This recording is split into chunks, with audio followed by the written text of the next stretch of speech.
Truth lies in bedtime stories from See-Through News.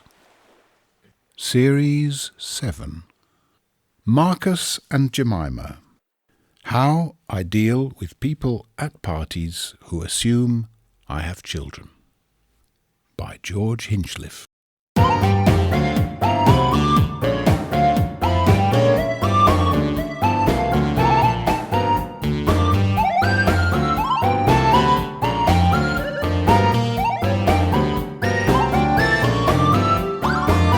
Episode 6.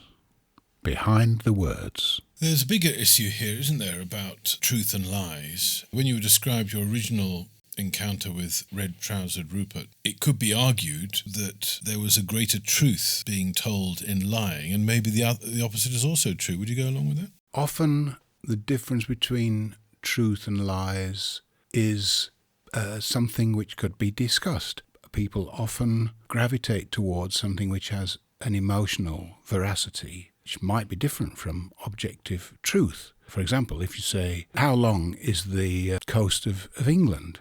It depends. Are you measuring in miles or round and round each pebble? If you went round each pebble, the distance would change dramatically from high tide to low tide.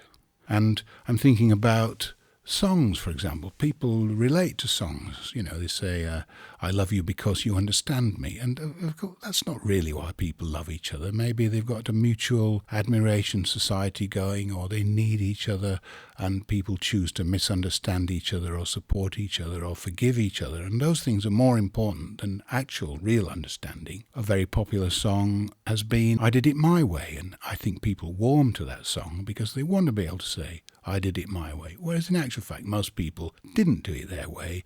It's luck or circumstances, or they've been mucked around by the system endlessly, and whatever they've got left with is what they think has been a product of their own actions. Usually it's not that at all. And so I think a lot of stuff that passes for fact or truth is sort of self-justification. Say, oh, I pressed those buttons there and this was the result. Well, you maybe pressed those buttons, but what you ended up with might not have been the result of pressing those buttons. You mentioned, I think, particularly country music in this regard, about that being a particular example of things that are asserted that we wish to be true, and they may even have some profounder truth, but they're clearly objectively not true. I think it is true that there are a lot of, for example, country and western songs where the lyric appears to make some sort of sense and people warm to that message because they wish it were true. But in actual fact, it's not true.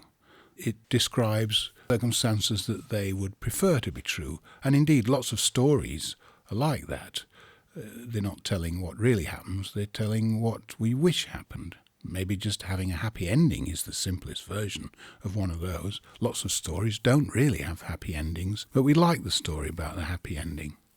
Especially if there's a bit of jeopardy along the way, and then we can feel like we've achieved something, conquered the dragons or whatever it is. I'm reminded of the story that people used to tell, that there were tracks on rock albums or country rock albums where the track at the end of the LP ran backwards. So the lyrics sounded unintelligible, but if you played it backwards, it had a secret message. They said this about the Beatles, you play it backwards and it says Paul is dead or something like that, some nonsense. But of course, there was a story about a blues album where the final track played backwards. Of course, if you play the blues backwards, you go to sleep in the evening, your dog gets resurrected, you get out of jail free, your woman comes back. It's a happy ending. It's the opposite of the blues. So that seems to me the best way of having a backwards track. That's very illuminating, thank you.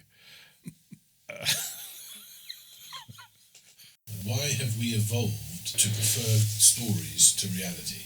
In episode 7, all is revealed, largely. We finally get to the bottom of things, largely.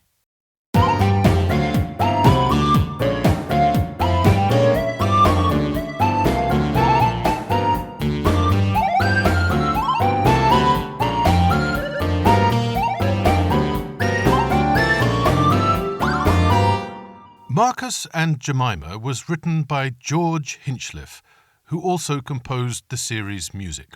The series was produced and mixed by SternWriter. The Truth Lies in Bedtime Stories is a See-Through News production. See-Through News is a non-profit social media network with the goal of speeding up carbon drawdown by helping the inactive become active. For more, visit seethroughnews.org. Thank you for listening.